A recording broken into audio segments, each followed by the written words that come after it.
Hello students, તો આજે આપણે કન્વેઇંગ ઇક્વિપમેન્ટ વિશે જોઈશું.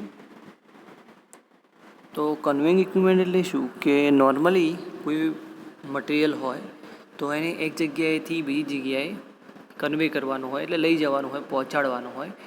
તો એને કઈ રીતે લઈ જઈ શકાય, તો એ માટેના અલગ અલગ ઇક્વિપમેન્ટ આવે છે. તો ઇક્વિપમેન્ટ વિશે આપણે આની અંદર જોઈશું, જેની અંદર અલગ અલગ ઇક્વિપમેન્ટ જેવા કે બેલ્ટ કન્વેયર, પછી નેક્સ્ટ આવશે બકેટ, પછી નેક્સ્ટ વન ચ્યુટ, પછી આવશે બગી. તો આ રીતે અલગ અલગ ઇક્વિપમેન્ટ આજે જોઈશું, એના વિશે સમજીશું. તો નંબર 1 છે આપણું બેલ્ટ કન્વેયર. તો બેલ્ટ કન્વેયર એટલે નોર્મલી તમે કોઈ જગ્યાએ જોયું હશે, જે રીતે કે એરપોર્ટ ઉપર વાત કરીએ તો શું હોય છે કે આપણો જે સામાન હોય છે એને એક જગ્યાએથી બીજી જગ્યાએ લઈ જવા માટે એક કન્વે જેવું હોય છે, જેના ઉપર આપણો સામાન મૂકેલો હોય છે અને ઇઝીલી એક જગ્યાએથી બીજી જગ્યાએ ટ્રાન્સફર થતું હોય છે. બીજી વાત કરીએ તો સાઈડ ઉપર અથવા તો કોઈ એવી જગ્યાએ કે જ્યાં તમારે મટીરિયલને એક જગ્યાએ મૂકો અને બીજી જગ્યાએ તમને ઇઝીલી મળી શકે. ઘણી જગ્યાએ એવું હોય છે, મોલની પણ અંદર એવું હોય છે, મેગા મોલની અંદર, કે તમે જે પણ વસ્તુ લીધી છે એ તમને ઓટોમેટિકલી કન્વે કરી અને એ લોકો તમારા વ્હીકલ સુધી પહોંચાડતા હોય છે, બરાબર. તો વન ટાઈપ ઓફ જે ટ્રોલી છે એ પણ આપણું કન્વેઇંગ ઇક્વિપમેન્ટ પણ કહી શકાય છે. તો એ રીતે આપણે સિવિલ એન્જિનિયરિંગની અંદર વાત કરીએ તો બેલ્ટ કન્વેયર. તો નોર્મલી બેલ્ટ કન્વેયર રેતી, સિમેન્ટ, કપચી, કોન્ક્રીટ વગેરેને એક સ્થળેથી બીજી સ્થળે સતત લઈ જવા માટે આપણે એનો ઉપયોગ કરતા હોઈએ છીએ. બેલ્ટ કન્વેયર ટૂંકા અંતર માટે માલવહન ટ્રાન્સફર કરવા માટે વધારે અનુકૂળ છે, પરંતુ વહન કરવાના મટીરિયલનો જથ્થો ખૂબ જ વધારે હોય તો લાંબા અંતરે માલ વહન કરવા માટે પણ વધારે ઉપયોગી છે, બરાબર. એટલે ટૂંકમાં આપણે બને ત્યાં સુધી એકના એક પ્રોસેસ, એકના એક રીત તમે ઘણી વખત કરવાની હોય તો એ માટે આપણે બેલ્ટ કન્વેયરનો ઉપયોગ કરતા હોઈએ છીએ, બરાબર. અને લાંબા અંતર માટે અને ટૂંકા અંતર માટે પણ એનો ઉપયોગ થતો હોય છે. હવે એના એડવાન્ટેજીસ શું છે, તો એડવાન્ટેજીસ જોઈ લઈએ. તો લાંબા અંતર સુધી વિશાળ જથ્થામાં મટીરિયલને ટ્રાન્સપોર્ટ કરવા માટે. પછી આવશે ઓપરેશનલ માટે ઓછો પાવર જોઈએ છે, એટલે કે ઓપરેટિંગ માટે એને ઓછો પાવર જોઈએ છે. હવે એવું નથી કે આ જે ઇક્વિપમેન્ટ છે, મશીન છે, એને ચલાવવા માટે વધારે પાવરની સપ્લાય જરૂરી હોય, એટલે ઓછા પાવરમાં પણ આપણું કામ થઈ જાય છે. પછી ચેઇન અને બકેટ કન્વેયર કરતાં વજનમાં થોડું ઓછું હોય છે, એટલે એનું લાઇટ વેટ હોય છે. સરળ રચના એની સરળ છે, ડિઝાઇન એની ઇઝી ડિઝાઇન છે. પછી આપણને એનું મેન્ટેનન્સ પણ ઓછું આવતું હોય છે. સામેના છેડે વહન કરવા માટે જરૂરી માલસામાનનો જથ્થો બકેટની ઝડપથી વધારી અને ઘટાડી શકાય છે, કે તમારે કેટલા સમય સુધી એકના એક વસ્તુ ત્યાં મોકલવાની હોય. જે રીતે તમે ટીવીની અંદર કોઈ ચેનલની અંદર અથવા તો અમુક ચેનલ આવે છે જેની અંદર તમને અલગ અલગ નોલેજ આપતું હોય, જે રીતે કે કન્સ્ટ્રક્શન લેવલની તો ખાસ ડિસ્કવરી અંદર કદાચ તમે જોયું હોય તો બેલ્ટ કન્વેયર એટલે કે સિવિલ એન્જિનિયરિંગ વિશે જે પણ માહિતી છે એની અંદર આપણને જોવા મળતી હોય છે. અથવા તો તમે કોઈ ફેક્ટરીનો વિડીયો જોયો હોય તો એમાં જે પણ મટીરિયલ છે એ જગ્યાએથી બીજી જગ્યાએ બિસ્લરીની પાણીની બોટલ હોય તો એને લાઇનસર એક લાઇનમાં ગોઠવેલી જ હોય છે, પછી એના પર લેબલ લગાવવામાં આવે છે. તો એ ચાલુ કન્વે ઉપર જે એનું કામ થતું હોય છે, એ જે તમે જોયું હોય તો એ બેલ્ટ કન્વેયર જ છે, કામ જ થતું હોય એની પર, પણ સાથે સાથે એ વસ્તુ આપણી ધીમે ધીમે દૂર ખસતી હોય છે, બરાબર. તો આ રીતે એનું કામ હોય છે બેલ્ટ કન્વેયરનું. પછી જોઈએ કે ખાડા ટેકરાવાળી જમીન માટે અનુકૂળ છે, બરાબર. એટલે આ રીતના અલગ અલગ બેલ્ટ કન્વેયર હોય છે. હવે બેલ્ટ કન્વેયરની અંદર અલગ અલગ પાર્ટ્સમાં ડિવાઈડ કરવામાં આવ્યું છે કે કયા કયા બેલ્ટ કન્વેયર આપણે હોય છે. તો એની અંદર એક છે પોર્ટેબલ, પછી છે ફીડર અને સ્પ્રેડિંગ, બરાબર. આ 3 પ્રકારના બેલ્ટ કન્વેયર હોય છે. એ પહેલાં આપણે બેલ્ટ કન્વેયરની એક આકૃતિ જોઈ લઈએ. તો જીટીયુની અંદર જો તમને બેલ્ટ કન્વેયર પૂછાય તો તમારે આ રીતની ફિગર એની ડ્રો કરવાની રહેશે, બરાબર. જેની અંદર આપણે જોઈ શકીએ કે સ્મોલ પુલી, પછી હેન્ડ ડ્રાઈવ, પછી આને આપણે બેલ્ટ કહીશું, બરાબર. જે આ ભાગ છે એને ટીલ પુલી, એટલે તમારે શું છે કે અલગ અલગ પેટર્નમાં તમારું બેલ્ટ કન્વેયર પ્રમાણે કામ થતું હોય. જે રીતે તમે વાત કરીએ તો મોલની જે એની એલિવેટર હોય એ પણ વન ટાઈપ ઓફ તમારી કન્વે જ કરે છે એક જગ્યાએથી બીજી જગ્યાએ તમને, બરાબર. એટલે એમાં બેલ્ટ જેવું જ હોય છે કે તમે એક જગ્યાએ ઊભા થઈ જાઓ, તમને ઉપરથી નીચે અથવા નીચેથી ઉપર સુધી પહોંચાડવાનું એ કામ કરે છે, બરાબર. તો એને પણ બેલ્ટ કન્વેયર જેવી જ સિસ્ટમ અથવા તો બેલ્ટ કન્વેયરનો પાર્ટ પણ એને ગણી શકીએ છીએ. તો હવે આપણે આ જે ફિગર તમને બતાવવામાં આવી છે એ જીટીયુ માટે છે, બરાબર. જીટીયુમાં પૂછાય કે explain conveying equipment and list conveying equipment and explain any one, કોઈ પણ એક સમજાવવાનું કે તો બેલ્ટ કન્વેયર સમજાવશો તો બેટર રહેશે, કેમ કે એમાં ફિગર છે. જો તમારી જોડે ટાઈમ ના હોય તો બીજા આપણે પાછળ જોઈએ એ પ્રમાણે પણ તમે સમજાવી શકો છો, તમને જે અનુકૂળ આવે. પણ જો દોરવાની કહે તો ફિગર તમારે આ રહેશે. અધરવાઇઝ તમારે સમજવા માટે આ રીતનું તમે સાઇટ ઉપર જોયું જ હશે. નોર્મલી તમે સિવિલની લાઈન લીધી છે તો કોઈ પણ જગ્યાએ કામ થતું હોય તો એ જગ્યાએ આ રીતનું એક બેલ્ટ કન્વેયર તમે જોયું જશે, જે અલગ અલગ મટિરિયલને આરએમસી એટલે કે નામ સાંભળ્યું હશે આરએમસી પ્લાન્ટ, જેની અંદર એગ્રીગેટ્સ, સેન્ડ, સિમેન્ટ અલગ અલગ કન્વેયરથી તમારા એક ચેમ્બરમાં આવશે અને પછી ત્યાં એનું મિશ્રણ થતું હોય છે, બરાબર. એટલે બધા કામ માટે આપણે એનો ઉપયોગ કરતા હોઈએ છીએ બેલ્ટ કન્વેયરનો. હવે જોઈશું બેલ્ટ કન્વેયરની જરૂરિયાતો. તો બેલ્ટ કન્વેયરની અંદર એક તો હાઈ સ્ટ્રેન્થ મળશે આપણને, સેકન્ડ છે કે સ્મોલ ઇલોંગેશન, બેલ્ટ છે એટલે ઇલોંગેશન થવાનું, પછી હાઈ ફ્લેક્સિબિલિટી, પછી લોંગ લાઈફ સર્વિસ એની, પછી લોંગ લાઈફ વેઇટ. ઓકે, તો આ રીતના એની રિક્વાયરમેન્ટ આપણે જોઈએ તો આ રીતની હોય છે. હવે જોઈશું એના કમ્પોનન્ટ. તો આપણે ફરીથી પાછા ઓલી સ્કેચ ઉપર જવાનું થશે. તો એના પહેલાં જોઈ લઈએ કે કમ્પોનન્ટ કયા કયા છે. તો બેલ્ટ, પછી પુલી એટલે કે એને પુલી અથવા તો એને આઇડલ પણ કહેવાતું હોય છે, જે સાઈડમાં એને ફિટ કરવાનું હોય છે. પછી ડાયવર્ઝન, એક ટ્રેક ઉપરથી બીજા ટ્રેક ઉપર બેલ્ટને કઈ રીતે જવા દેવો. પછી મોટર્સ, કંટ્રોલ્સ, બેટ ટેકઅપ્સ, હોલ્ડ બ્રેક અને ફીડર, બરાબર. તો આપણે પહેલાં સ્કેચ જોઈ લઈએ. તો આની અંદર આપણને ખાલી પુલી અને બેલ્ટ વિશે જ બતાવવામાં આવ્યું છે. જે ટીમાં પૂછાય તો લખવાનું તો બધું થશે, પણ સમજાવવાનું ડ્રો કરવાનું થાય તો આપણે આ ફિગર દ્વારા જે અહીં દેખાય છે એટલું ડ્રો કરી અને આપણું કામ પતાવી શકીએ છીએ. તો હવે આપણે એને ડીપમાં જોઈશું. તો નંબર 1, બેલ્ટ. બેલ્ટ કોને કહેવાશે? તો કન્વેયર બેલ્ટ રબરનો બનેલો હોય છે. તે રબરની વચ્ચે કોટન અથવા તો સિન્થેટિક રેસાઓનો સ્તર મૂકવામાં આવે છે, જેથી પૂરતું તાણ અને આંચકા શોષી લે અને બેલ્ટ ઉપર તમારું કામ વ્યવસ્થિત થઈ શકે, બરાબર. બેલ્ટ એટલે આપણે જે બેલ્ટ પહેરતા હોઈએ છીએ અથવા તો કોઈ જગ્યાએ જોયો હોય, ટૂંકમાં એને ગુજરાતીમાં પટ્ટો કહેવાય છે, બરાબર. અને પટ્ટો તમે બધી વ્હીકલની અંદર પણ આવતી હોય છે, બરાબર. એક વસ્તુથી બીજી વસ્તુ રોટેટ કરવી હોય અથવા તો ફેરવવી હોય તો એના માટે બેલ્ટ જોતો હોય છે. તો બેલ્ટ કન્વેયર ઇક્વિપમેન્ટ આપણે આ રીતે એનું નામ હોય છે. હવે નેક્સ્ટ જોઈએ જે છે પુલીઓ અને આઇડલ્સ. હવે પુલી અને આઇડલ્સની વાત કરીએ તો બેલ્ટ કન્વેયર સિસ્ટમના છેડા પાસે એને ટેકવવા માટે પુલી આવેલી હોય છે. પુલી બે બેલ્ટ દ્વારા પાવર વહન કરે છે અને પુલીના વચ્ચેના ભાગે બેલ્ટને ટેકવવા માટે આઇડલ્સ વપરાય છે. આપણે હવે સ્કેચની અંદર જોઈશું તો વ્યવસ્થિત આપણને ખબર પડશે. તો અહીંયા જે ભાગ છે એને પુલી કહીશું, જે એન્ડ છેડા ઉપર આવેલી હોય છે, અને જે વચ્ચે આ સર્કલ દેખાય છે એને આપણે આઇડલ્સ કહીશું, કે જે બેલ્ટને સપોર્ટ માટે ઉપયોગમાં હોતા હોય છે. અને અહીં આપણું કનેક્શન જો મોટર દ્વારા રોટેટ થતું હોય તો શું થશે કે આ વસ્તુ આ વ્હીલને રોટેટ કરશે અને વ્હીલ દ્વારા આખો તમારો બેલ્ટ રોટેટ થશે. તો આ રીતનું એનું મિકેનિઝમ હોય છે. પછી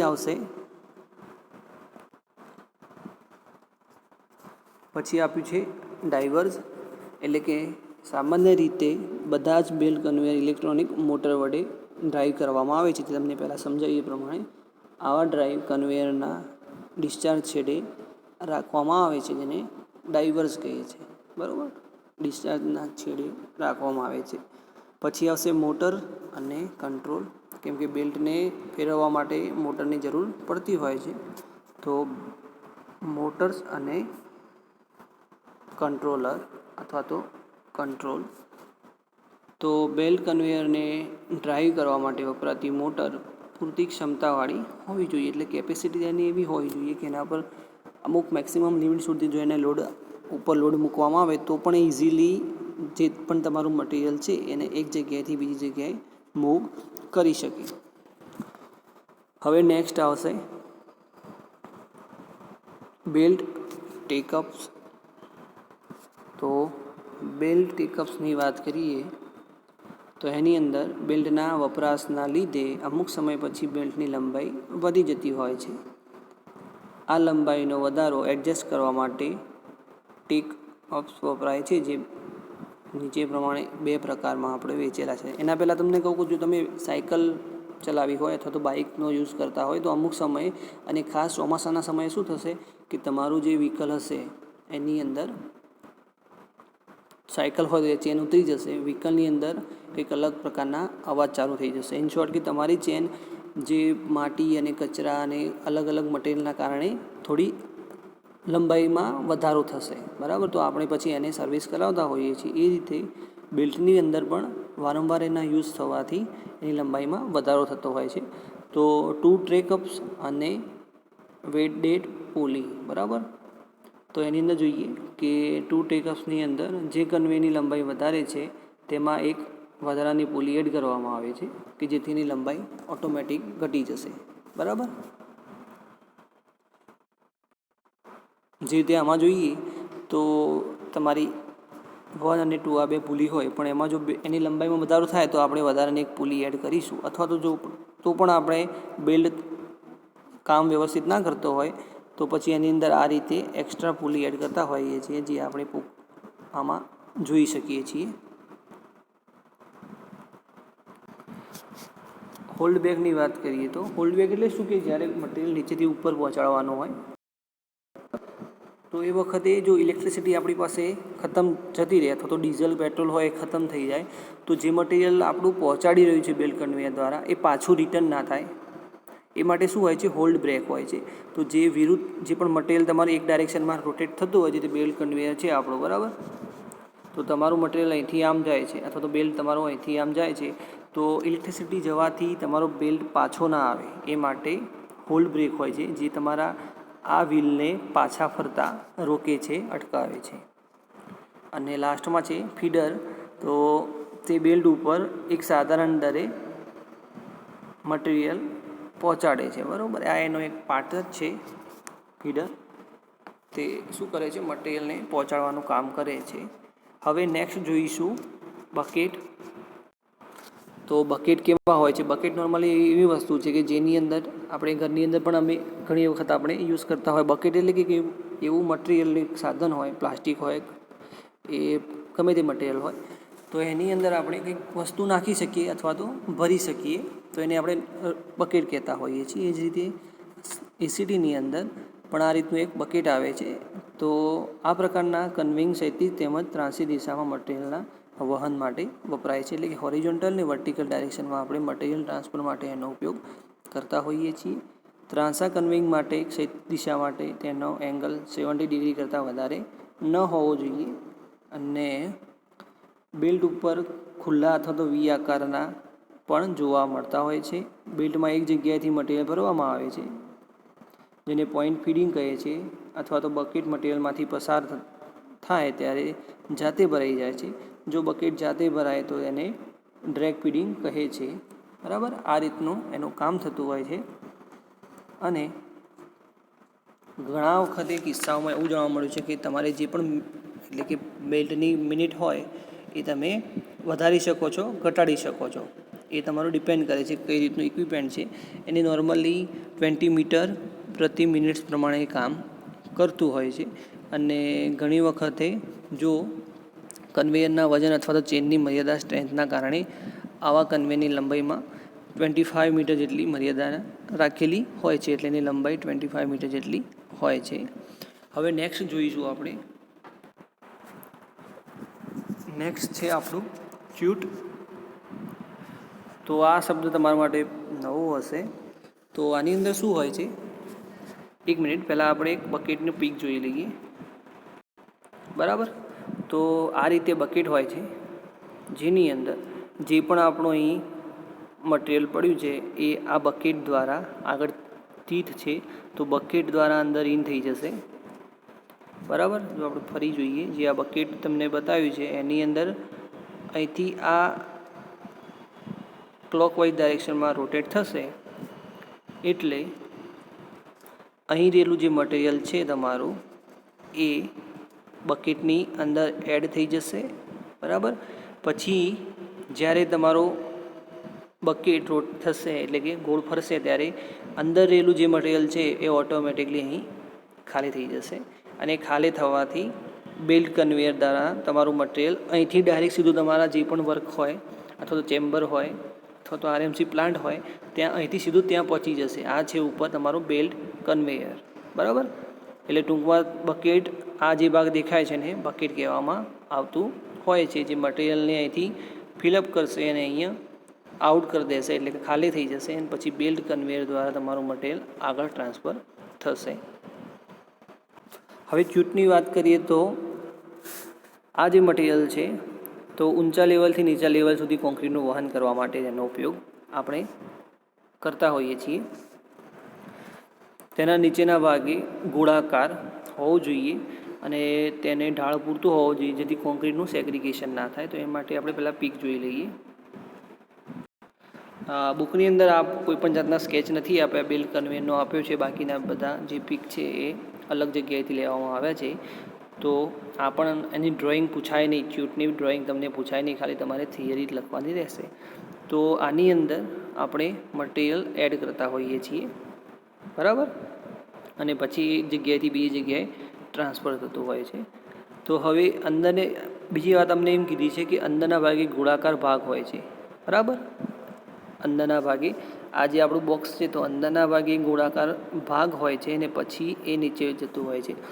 તો તમારું જે પણ મટીરિયલ હશે એ આની અંદર ફિલઅપ થશે તો જે કોર્નરવાળો ભાગ હશે ત્યાં અડવાથી શું થશે, સેગ્રિગેશન થશે. એટલે સેગ્રિગેશન એટલે કે પાણી અલગ થઈ જશે અને આપણું જે મટીરિયલ હશે એ પણ અલગ થઈ જશે.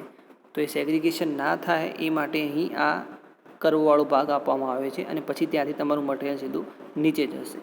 બરાબર, તો આ રીતની કામકાજ હોય છે ચ્યુટની અંદર. અહીં આપણે જોઈ શકીએ છીએ આ જે ભાગ છે એ ચ્યુટ જ છે. બરાબર, અહીંથી જે તે મટીરિયલ નાખશો એ મટીરિયલ અંદર પડશે, પછી ત્યાંથી બેલ્ટ કન્વેયર દ્વારા એ ઉપરની તરફ ટ્રાન્સફર થશે. તો ટૂંકમાં કોન્ક્રીટનું સેગ્રિગેશન ના થાય એ માટે આપણે ચ્યુટનો ઉપયોગ કરતા હોઈએ છીએ.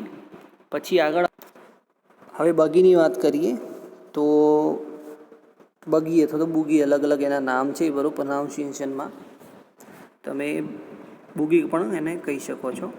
તો આનો ઉપયોગ કોન્ક્રીટના વહન માટે જ થતો હોય છે. તેની ક્ષમતા 4 to 9 ટન જેટલી, 4 to 9 ઘન ફૂટ કોન્ક્રીટ જેટલી હોય છે. બરાબર, અને તેને ચલાવવા માટે લીસી અને કઠણ રોડ જરૂરી છે. બુગી હાથ વડે અથવા તો મોટર વડે ચલાવી શકાય છે. હવે એને પીક જોઈ લઈએ. તો આપણે બુગી આ રીતની હોય છે. બરાબર, જેને હાથ વડે અથવા તો મોટર વડે ચલાવવામાં આવતી હોય છે.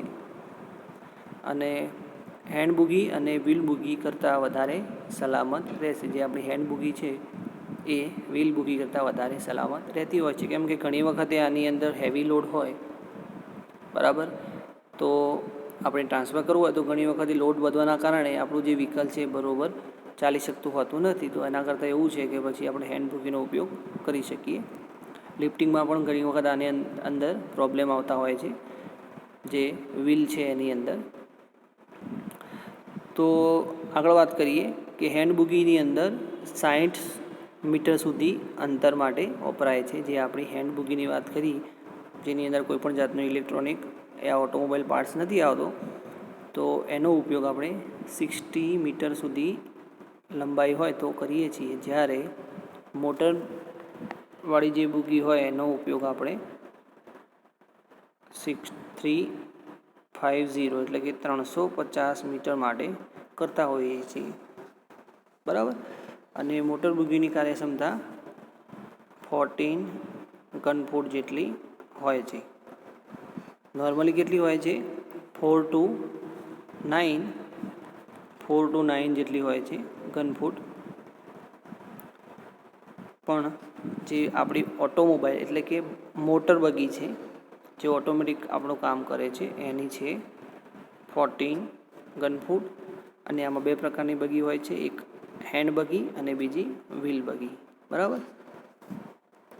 તમે આ રીતની પણ બગી જુઓ તો મોટી મોટી ઇન્ડસ્ટ્રી હોય એની અંદર એક જગ્યાએથી બીજી જગ્યાએ સામાન પહોંચાડવા માટે ઉપયોગ થતો હોય છે. તો આજે આપણે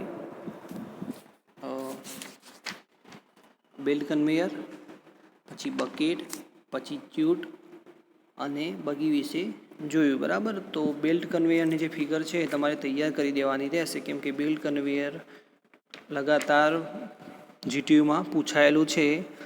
2010 to 2080 સુધીમાં પૂછાયેલું છે, બરાબર.